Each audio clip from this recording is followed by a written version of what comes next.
Hi, everybody, and welcome back to Chee-Tash. My name is Chris, and today we're going to be talking about Lookout I'm Parenting here, the survival guide for the single parent. We are on part 2, getting through certain activities throughout the day. Today we're going to be talking about See You Later, Alligator, all about dropping your kids off, whether that's at school, whether that's at a friend's house, whether that's at daycare, etc. How to execute the perfect drop off with your kids and not make it a big deal. We're going to talk about that, not making things a big deal. Very important in a lot of aspects in life, let me tell you. Last time, if you guys remember, it was all about getting out the door. So you can kind of see where this whole section of Ted's book is progressing from waking up in the morning to getting a decent breakfast, to getting out the door. Now it's dropping off. So it's kind of all like in succession, like things you do on a normal day with your toddler.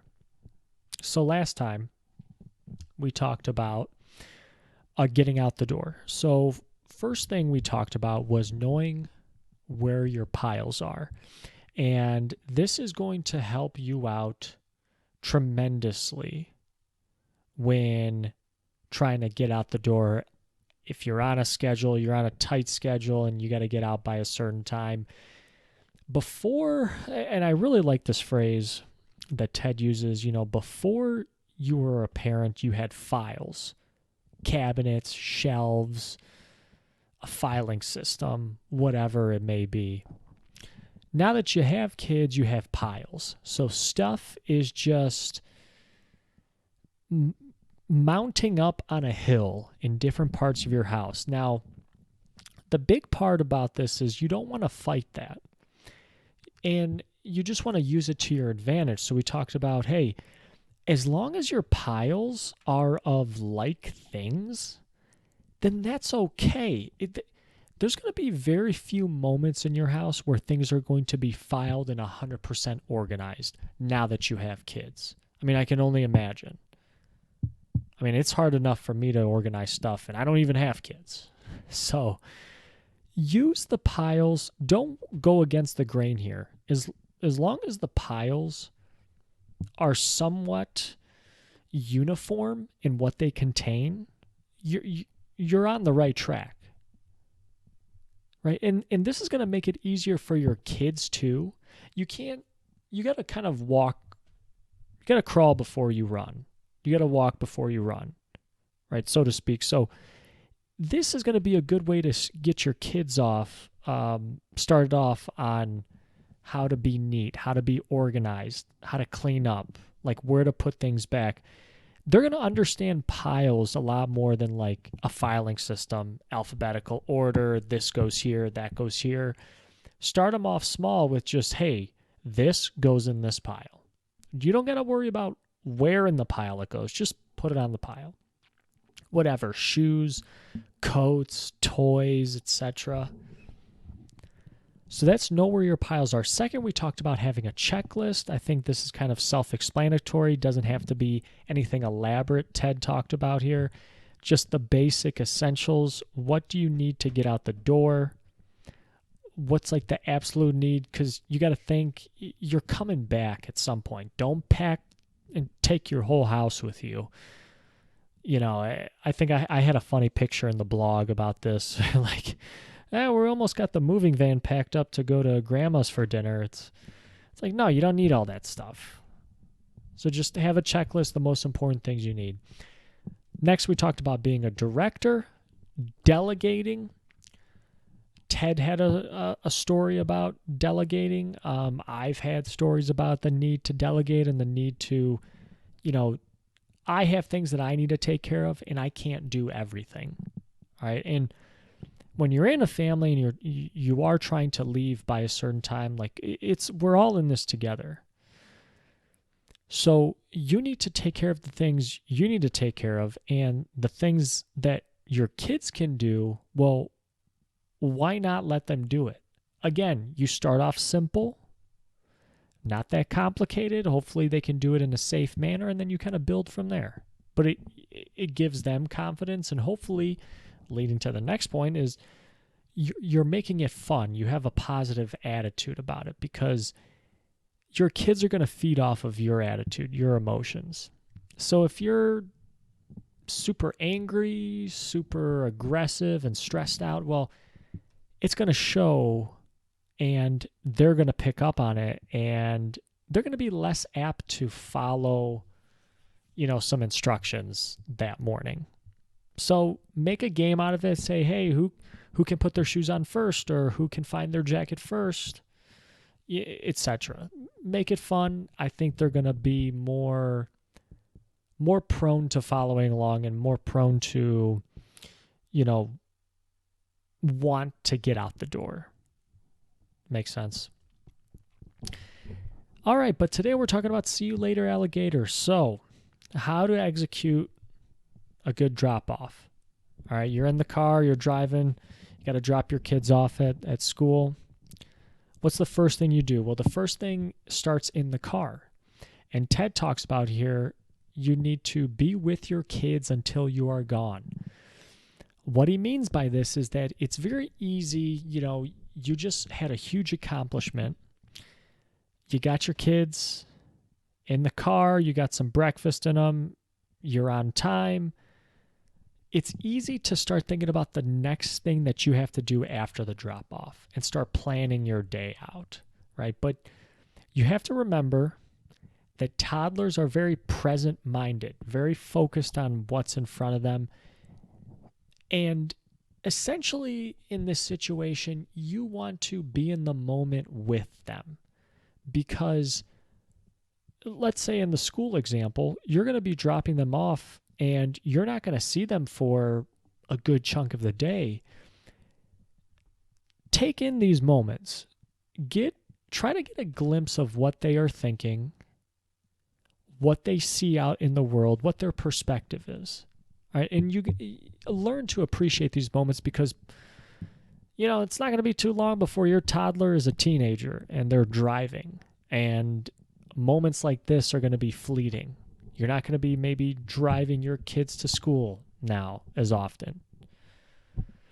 So just be cognizant of things that they bring to your attention and don't go off in your own little world about, hey, I got to go pick up this from the store. I got to start preparing dinner, so I got to do this.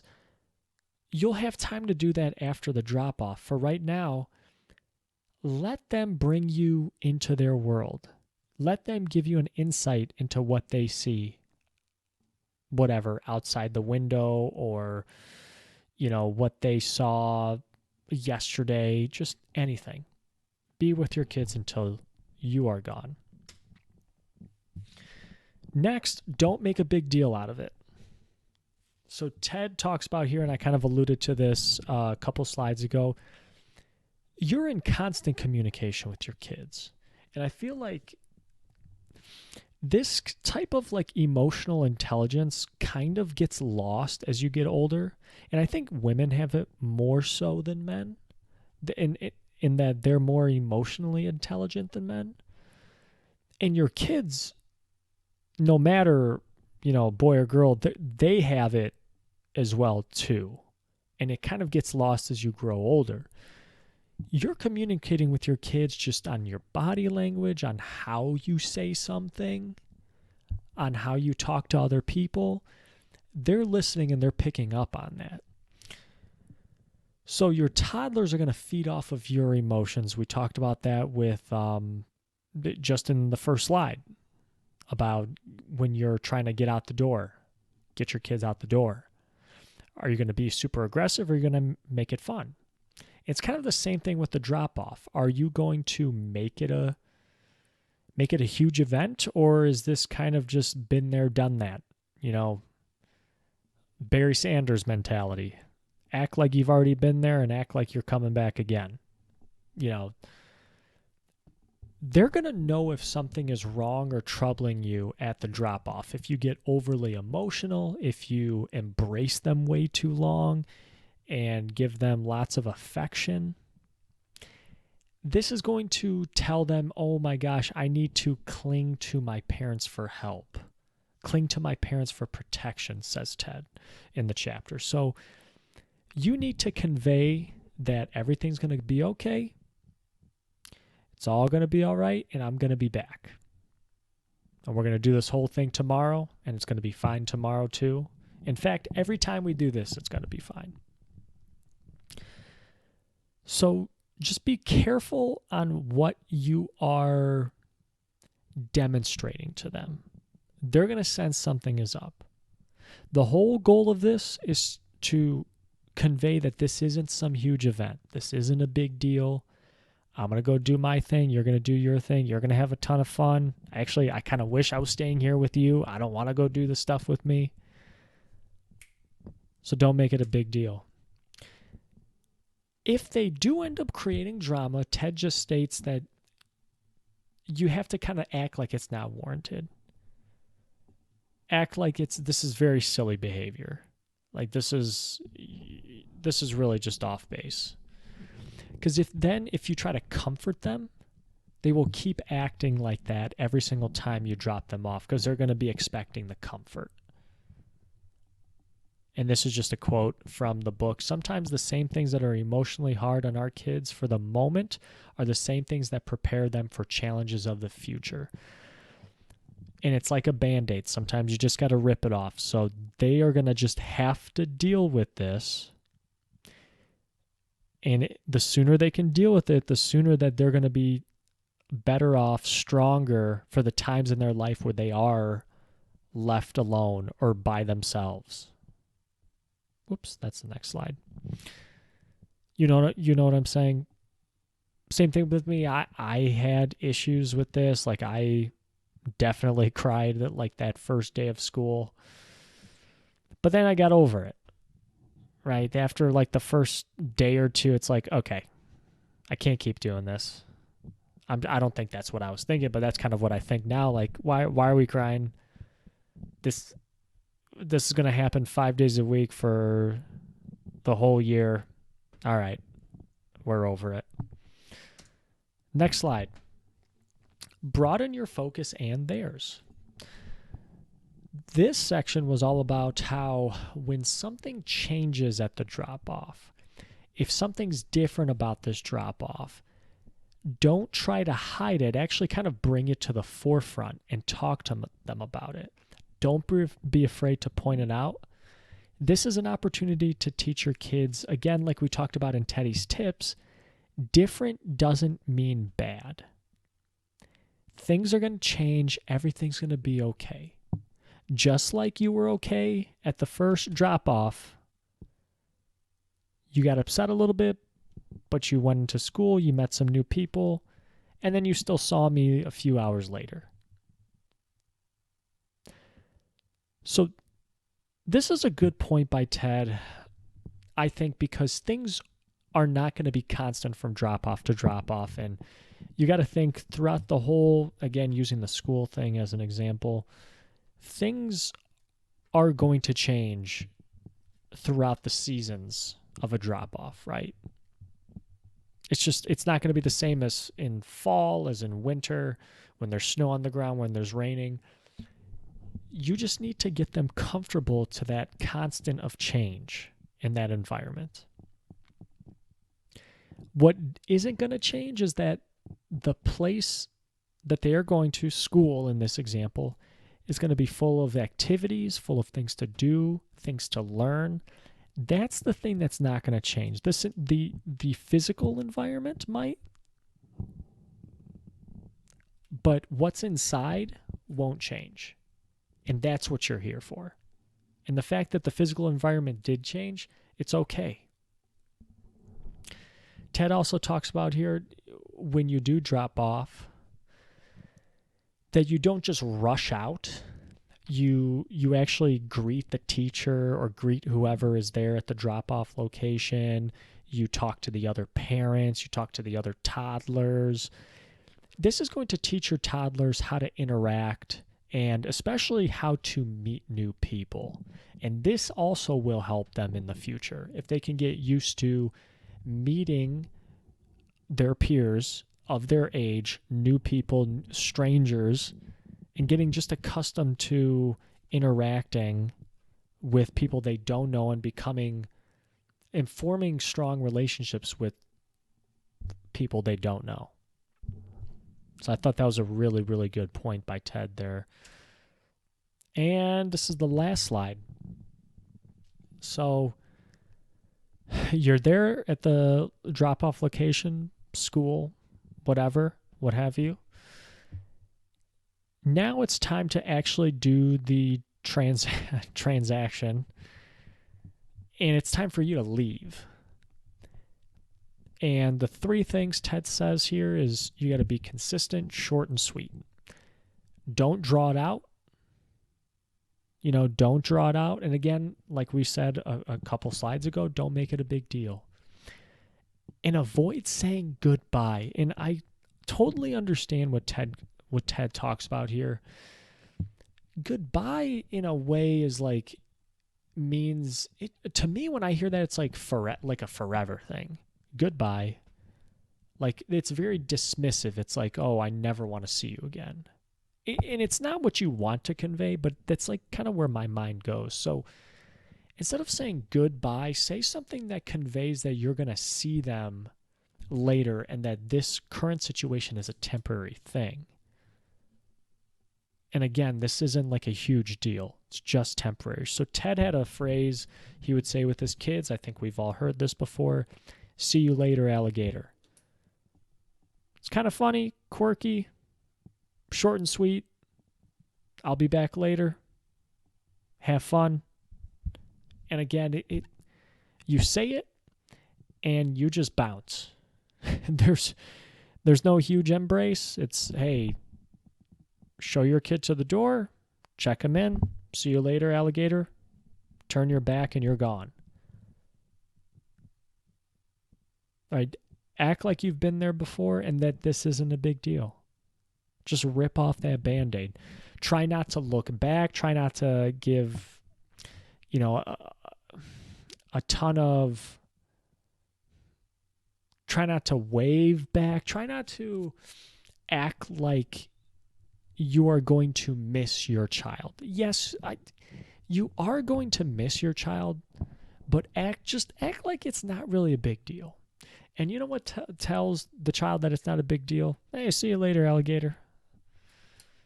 And then you turn and you just walk away. It's going to be that confidence. The consistency, being consistent, short, and sweet is all stemming from confidence that everything's going to be all right. They're going to be all right. I don't need to constantly call the school to check on them. It's going to be fine. If your child sees that in you, then they are going to convey that same thing. Maybe, I don't know, maybe not right away, but they'll learn to convey that same thing in school. And I believe, yep, that was the last slides for See You Later, Alligator. Thank you guys so much for listening this far. If you did, even if you didn't, thank you for listening. Really appreciate it. Guys, check out the blog, Chee-Tash. God, I didn't realize that would rhyme. It is the YouTube name, the channel name, .ghost.io. And I've been doing some posts for just look out on parenting here. I don't think I'm going to do posts for the JavaScript videos. I have an idea of the book that I'm going to do next. Please subscribe to the blog because I think one of the books will only be for subscribers. Just your email. Nothing crazy, just your email. But we've got big things planned. We're just gonna keep rolling with the videos, with the content. I pray I'm giving you guys a lot of value here with the parenting stuff. It's not the most popular book. Obviously, it was self-published. It's not very well-known book, I'll be honest with you, but I think it's super, super important. And when I talk to Ted, I think that we'll gain a lot more insight into parenting. I think it's an important topic. So thank you guys again for listening. Let me know if you have questions in the comments. Like and subscribe. Till next time, my name is Chris. This has been Chee-Tash. Take care.